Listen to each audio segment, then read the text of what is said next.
Welcome back everyone. Hi, if you're new, my name is Tori and today I'm going to be recommending some books to you based on the kind of video games that you like to play. So this is not my original idea. I have seen a few people do versions of this kind of video, but the first person I ever saw do a video like this was Lena from Sufficiently Advanced Lena. So I will leave a link to Lena's channel in the box down below for you to go check out, go subscribe. And I think if you enjoy the kind of books that I love to read and recommend, you will definitely enjoy Lena's channel as well. I'm always finding underrated books and hidden gems based on her recommendations. So you definitely have to go check her out. So I'm actually very excited for this video and just to add my 2 cents into these recommendations because a lot of you already know this, but I am a huge gamer. It's pretty much all I do outside of reading. So when I don't have a book in my hand, there is a controller in my hand. So that's pretty much my life. So I feel like I could make several videos about this, but we're gonna start with this one. And I have 5 books to share with you and 5 video games. And just quickly, if you're someone who actually does not enjoy video games or you're unfamiliar with a lot of them, you can still check out all of the books on this list. They obviously stand on their own very well. I love all of them and highly recommend them. And then vice versa, if you're someone who stumbles upon this video and you're a heavy gamer but don't really read that often, then I think based on these 5 video games, you might find a book or 2 here that might catch your interest. So all that being said, I'm excited to get into this video and I hope you enjoy it. So let's get started.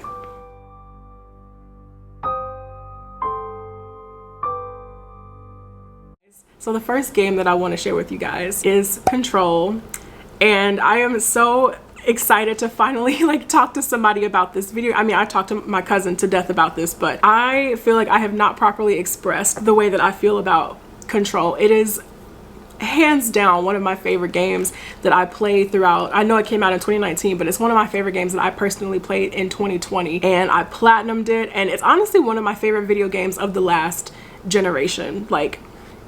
It is an incredible game. So in Control, we are playing as this character, Jesse Faden, who enters this building known as the Federal Bureau of Control. And inside the FBC, as the world starts expanding a lot, Jesse starts developing these really just trippy but really exciting abilities to fight these entities known as the Hiss. And she's there to look for her brother. So while she's fighting the Hiss and as her powers are expanding, there's still this looming mystery of what actually happened to her brother that she's trying to find out. The combat in Control is just so fast, so action-packed. The narrative itself is so trippy, and half the time you are just like, this is awesome. I have no idea what's going on, but I mean, the story itself is just, it's incredible. So I love Control. I could rave about it all day long. But I think if you love a game like Control, if you haven't done so already, you need to read Annihilation by VanderMeer. This is slowly, I don't say this lightly, this is slowly becoming one of my favorite books ever. I love this so much. I know a lot of people have seen the movie and I love the movie as well, but I think it is just so worth it to go back and read the source material. This is such a phenomenal book. So in this book, we are following this small crew of scientists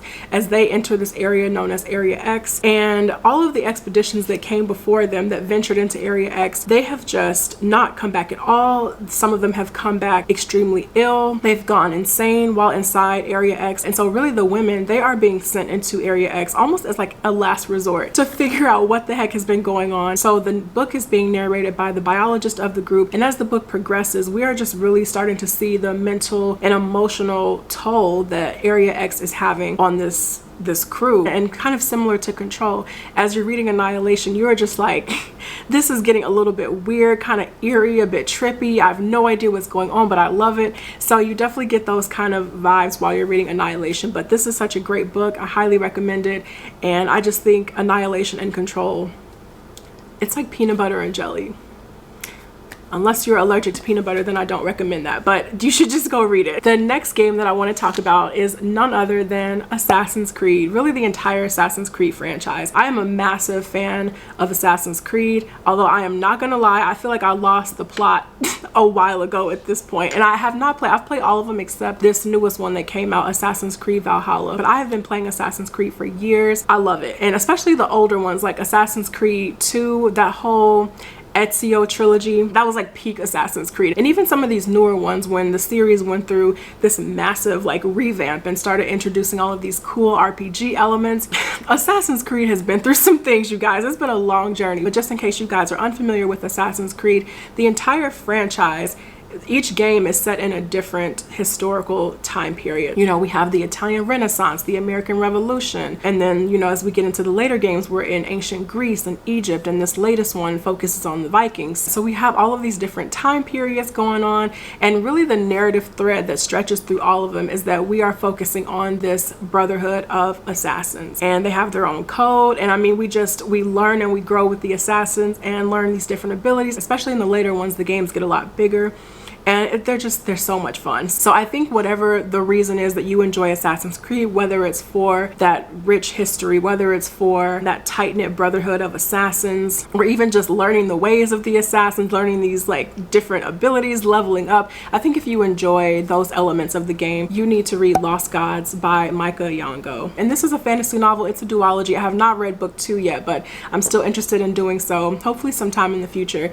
But Lost Gods is so good, but it's also so underrated, so I definitely recommend you check it out. But in the book, we're following this assassin named Nathan. He has been training with his brotherhood for as long as he can remember, pretty much. But one day they're on this mission, and the mission just goes horribly wrong. Someone in their brotherhood betrays Nathan, and it almost costs him his life, but he escapes that situation. And from there, the story just opens up into all of these different secrets that his brotherhood has been hiding. It becomes this journey of self-discovery, and it's kind of against the backdrop of this really rich historical time period. So I personally really enjoyed Lost Gods. Again, I think it's a really underrated fantasy novel that's worth checking out. But I think if you love something like Assassin's Creed, you would really enjoy Lost Gods, and vice versa. The next game, no surprise here, you guys, I need to talk about The Last of Us. Actually, this one and the next two that I'm going to mention are some of my all-time favorite games. But The Last of Us, you guys, if you have not done so already, even if you don't like video games, I'm gonna put this on you. You need to go play The Last of Us. The Last of Us is the iconic story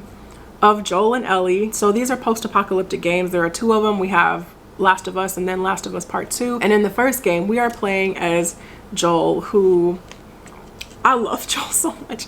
Joel has also been through some things, but at the beginning of the first game, Joel is tasked with delivering Ellie to this rebel group known as the Fireflies. And it's a journey that's going to take them across the country. And so both Joel and Ellie are very reluctant to be together on this journey. But even as they are trekking across country for this journey, their relationship grows. It becomes so dynamic, and they just begin opening up to each other in different ways. The focus of the game really just is all about the 2 of them and how they're opening up to each other. And in the back of your mind while you're playing, you know that Joel just has this really unfortunate past, and that just manifests in different ways in his relationship with Ellie. And then by the end of the game, decisions have to be made, and it was just, it's an incredible game. It's an incredible story. Go play The Last of Us. So this is not a Last of Us video, but I could go on forever. But I think if you love a game like The Last of Us, whether it's for the post-apocalyptic environment or that close relationship between 2 characters, that exploration of moral ambiguity and humanity, I think you would love, because I do, I think you would love The Girl with All the Gifts by M.R. Carey. This is so good. So similar to The Last of Us, we are in this post-apocalyptic zombie setting in The Girl with All the Gifts. But unlike The Last of Us, one of our main characters in The Girl with All the Gifts, this young girl named Melanie, she actually is a zombie. And the entirety of the story begins to focus on Melanie's relationship with her teacher, Miss Justino, and just the 2 of them, their relationship. We see that build and we see it progress throughout the story. I love how in a lot of ways how quiet The Girl with All the Gifts is, and just how Melanie is supposed to be, I've mentioned this so many times, but it just sticks with me, how Melanie is supposed to be viewed as this bloodthirsty monster, essentially, that some of the other researchers and the military personnel should be afraid of and don't really understand. And yet she is in a lot of ways the most innocent, the most kind, the most humane person in their group in the book. So I love this story so much. I love how the relationship between Melanie and Mrs. Justino evolves throughout the story, and it's just an amazing read, so I highly recommend that. The next 2 games that I'm going to mention are also all-time favorites of mine. The next game I want to talk about is Fallout, you guys. Specifically Fallout 4. I love the entire Fallout franchise, especially Fallout New Vegas, but there is something about Fallout 4 in particular. I think it might just be because of the number of hours that I've put into that game. It's it's not healthy. I have a special relationship with that game. So Fallout, oh my god, if you guys are unfamiliar with Fallout, this is another post-apocalyptic video game, nuclear fallout, nuclear war. And at the beginning of the 4th game, we're following this family of 3, and they are driven underground into Vault 111 as nuclear war just wages above ground. And so they are put into cryo sleep once they're in this vault. And unfortunately, once the game actually starts and you can get out into the world, only one of the family members, whomever you choose, whether it's the husband or the wife, only they emerge from the vault, and it's 200 years later, and they are left to go throughout the world exploring and trying to find their son. I can't get enough of Fallout. It's seriously one of my favorite video games. And also, you guys, random side note, if you guys love podcasts, I highly recommend the Fallout Lorecast. I have to give a quick shout out to them. I am always listening to that podcast. It is so good. If you want to get into the lore of Fallout, if you want to explore just all of the different aspects of the Fallout universe, it's a must listen. So I think if you love Fallout 4, really just the Fallout franchise in general, you need to read Wool by Hugh Howey. And I want to preface this by saying this is the first and probably only time on my channel I will personally ever mention a book or a series that I don't like. I did not enjoy Wool at all. The only reason I am recommending it is because when I was reading it, the vibe of the silos fits Fallout, especially like the vaults in Fallout. It fits it so well. Just that whole atmosphere, I could not get it out of my mind when I was reading Wool. And I'm also mentioning it because there is a high possibility that you might love this series. I am in the very, very, very small minority of people who don't enjoy this book. It could work for you, so I think it's worth mentioning, and I think it fits Fallout extremely well. But Wool is the first book in a trilogy, and really the whole setup for the world of Wool is set in these underground silos, and people have, it's a whole community in these silos, and there is a mystery as to what actually exists outside and why people are not allowed outside. So it's just a big rule that no one is ever to open the door, and people just live their lives inside the silo, and there's like 100 floors.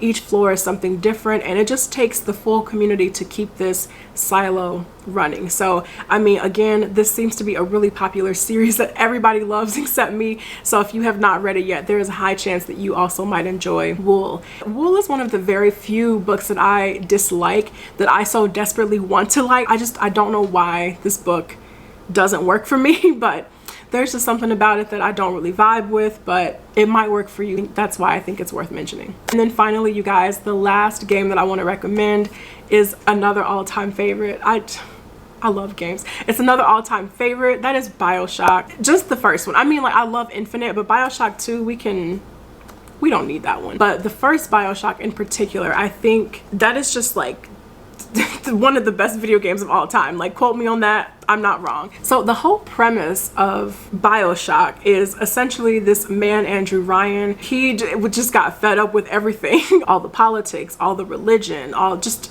everything, the class systems. And so Andrew Ryan, he came up with this great idea to build this entire city, Rapture, underwater.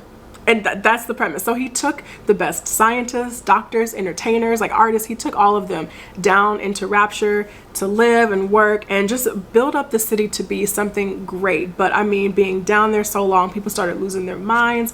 Scientists down there started experimenting with people's genes and DNA. And I mean, things just got a little wild. And eventually Rapture ended up not being the paradise that Andrew Ryan sought to build. Bioshock is incredible, you guys. It is incredible. One of my favorite video games. And I think it's just too easy for me to say, like, if you liked Bioshock, you should read the prequel, Bioshock by John Shirley. Like, that is also amazing. And that just tells the story of what happened before the main character that we're playing as in Bioshock arrived in Rapture. And it's such a good story. It just kind of chronicles the rise and fall of Rapture as a whole. So I do recommend that, but that's not the book that I wanted to recommend initially. I want to recommend Foundation by Isaac Asimov. This is a book I recently read. I know I am so late. Of course, classic piece of science fiction. Where have I been? I know, but I finally got around to it, and I did enjoy it overall. I probably won't do like an entire review of Foundation, but I do want to talk about it in a little more detail outside of this video. But I did finally read it and get around to it, and the entire time I was reading it, I was like, this reminds me of Rapture. Like the whole setup just gives me like Bioshock vibes, and then I actually played Bioshock again, so there's that. I feel like Foundation needs no explanation. It is just hugely popular, obviously, but there might be people out there like me who have, you know, are reading it late in life or just haven't had a chance to get around to it. So if you were like me and you have been thinking about reading it, just go read it. It was worth it. So our main character in Foundation, Hari Seldon, he becomes like the pioneer of this new science called psychohistory, where he uses math as a way to essentially predict future events. And through psychohistory, Hari Seldon predicts the fall of the Galactic Empire in however many years, kind of in order to not soften the blow, that's not the right term, but kind of in order to brace for that in a way, so all of their knowledge and history in the Galactic Empire isn't lost.